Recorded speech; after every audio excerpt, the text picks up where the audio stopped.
This is the Sports Source, presented by Junk Be Gone and Renewal by Anderson. Now, your host, John Pennington. Good Sunday morning. Welcome into the Sports Source. We are happy to have you with us today. Tennessee got by Colgate the other day. Now they have a game coming up at 12:10 today, just about an hour from now, against Iowa. Win that one, they're on to the Sweet 16. We want to look at it big picture-wise. They are 5 wins away from a national championship. If they just win the next one 5 straight times, they'll be cutting down the nets. That's all it takes. We'll break down today's game with a full show. Let's just get into it right now. First segment of our program brought to you by Junk Be Gone. It is spring cleaning time, folks. Get some help this year. Junk Be Gone will send a 2-man crew to your property to help you break down and pack up your large items. Then they haul it all away. It's affordable. It's easy. I've done it. These guys are great. Junk Be Gone. Trust me on that. They will be at the Pennington House in a month or so. Junk Be Gone. All right. I want to welcome in today's first round of panelists. We have former Division I basketball player and former D1 coach, assistant coach at Tennessee under Bruce Pearl and Conzo Martin. We have Mark Pankratz right here. Thank you. We have Jimmy Himes right there from WNML Radio, and right down there, Hall of Fame, longtime sports writer in Knoxville. Jimmy's Hall of Fame as well. That's right. Mike Strange is with us, so thanks to all of you guys for being here. Tennessee had to beat back a late rally by Colgate the other night to reach the second round in Columbus today. The bottom line is survive and advance. They did, and that game doesn't matter now. So we could just ignore it, but we're not going to.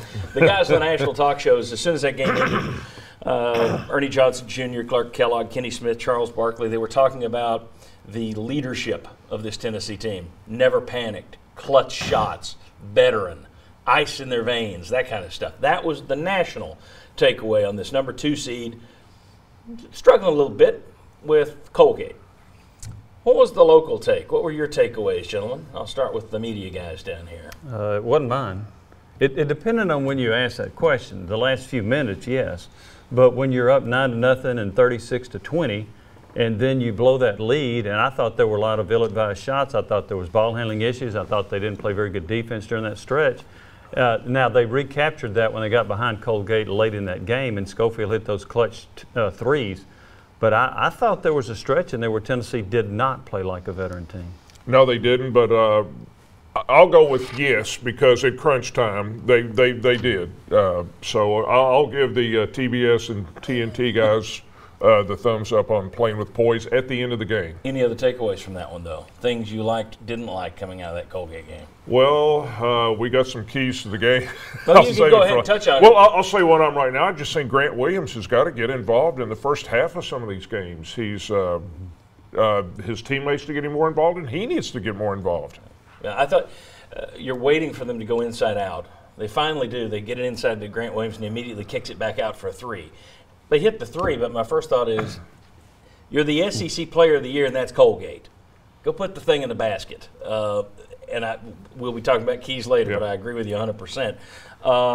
Mark, one thing I thought was an issue, it was an issue going all the way back to the Kansas game. We discussed it after the Kansas game. The Auburn loss down there, I thought you got away from your game when you were at Rupp Arena in Kentucky. I thought you did it against Colgate. Now, you also did it against Gonzaga and won. So there's the exception to the rule. But this team has to go inside out first. It is not a jacket up from 3-point range kind of team. Let me show you what I'm talking about. Some graphics here. There we go. Settlers. They are settlers. Tennessee 21-1 when attempting 21 threes or fewer in a game. 21-1. The only loss was Auburn in the SEC title game when they could have done anything. They were going to get bombed in that one. But 21-1 when attempting 21 threes or fewer. They're only 8-4 when attempting 22 or more. So you're 4 games over versus 20 games over. That's a huge difference.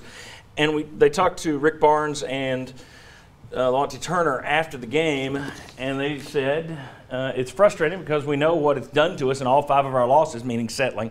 But we don't mind taking them, the threes, if it's in the flow of what we're doing. It's just when we settle and we didn't do that, and we did that too much too early against Colgate. Turner said the reason why they were able to come back and take the lead and because we were shooting threes was because they were shooting threes and they were falling. Sorry, I can't read. was because we were shooting threes and they weren't falling.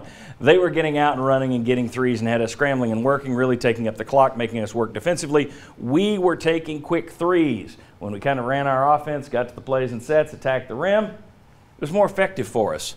Yes, it was. You're 35 games in. Mark, what do you do with a team that doesn't understand that or goes away from it? Is that unusual? Is it just fan media frustration? You're a coach, you're a former player. How at this stage of the season is Tennessee still saying, hey, let's just keep jacking up threes? Well, I think some of it, too, is coaching has gotten better. And when Grant is trying to get post position, they're swarming them. They're making it harder on them. And so the easy answer is to just take threes. I don't have a problem with threes as long as they're coming after a paint touch. I don't have a problem if Grant gets it and kicks it out. But there's the good three and there's the bad three. There's understanding time and score. And so from a coach, and you're going to hold them you're going to grab them by the collar and remind them that these are the type of threes that are good threes. You're going to play call in instances of putting guys in positions to get to the ball. Grant Williams moving them around so the defense doesn't know where he's at, and so he can make quick decisions. But for me, threes aren't the bad thing. It's just when we're taking them and how them taking. I don't have a problem with them painted. We're going to have to make them. When you're playing better teams now as you move on, you're going to have to make three-pointers to win. The problem is Tennessee on the season has been one of the teams in the country that shoots fewer threes by percentage than anyone else in the nation. So the idea that all of a sudden you're going to become that team, they've had games where they did it, where Schofield has been hot, specifically the Gonzaga game. But I worry about it. You're the basketball coach. I worry about it more than you do. I want that ball going inside, working inside. And you're right that Colgate packed it inside. Other teams in the SEC packed it inside too, and they worked the ball inside. So if you can get it into the paint against SEC caliber foes, I think you should be able to do it against Colgate. Yeah, and SEC teams weren't as quick to double and help as much. I mean, you're seeing an Iowa team, right? It's got to be careful what you wish for, because now all of a sudden you want to pack it inside. If we put the onus on the officials to make foul calls, which Iowa goes to the line more than most anybody else in the country, now all of a sudden you're looking at your best two players defending, and now do you want that? And so it's a yin and a yang. But Tennessee is at their best when they're attacking the paint off the dribble or through the post. Your thoughts on the shot selection thing? You already touched on it. Jimmy, you barely touched on it. You weren't thrilled with it either. No, and that's when I thought Tennessee got that big lead, that's when I thought the shot selection and some of the hurry-up threes and so forth was where I thought Tennessee lost its poise. Now, I did acknowledge that later in the game I thought they did get back to it. But it was clear that Colgate was going to say, if you can hit outside, then you can go for it. And they were going to make sure that Grant Williams was going to get part of it. One thing against Tennessee when they played Auburn was deflecting a lot of those passes that were trying to go inside. Yeah. They were really quick. I can't say that so much about Colgate, though. Yeah. And I don't think Iowa is going to be as quick as Auburn. I agree.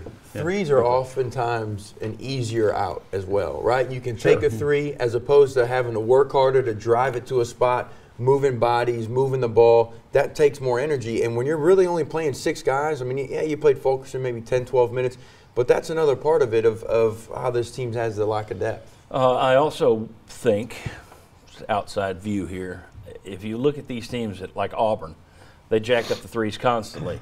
You know who had the most threes shot against them in the SEC this year? It wasn't Tennessee. It was Auburn. I think there's a tendency. Look at him shooting all those threes.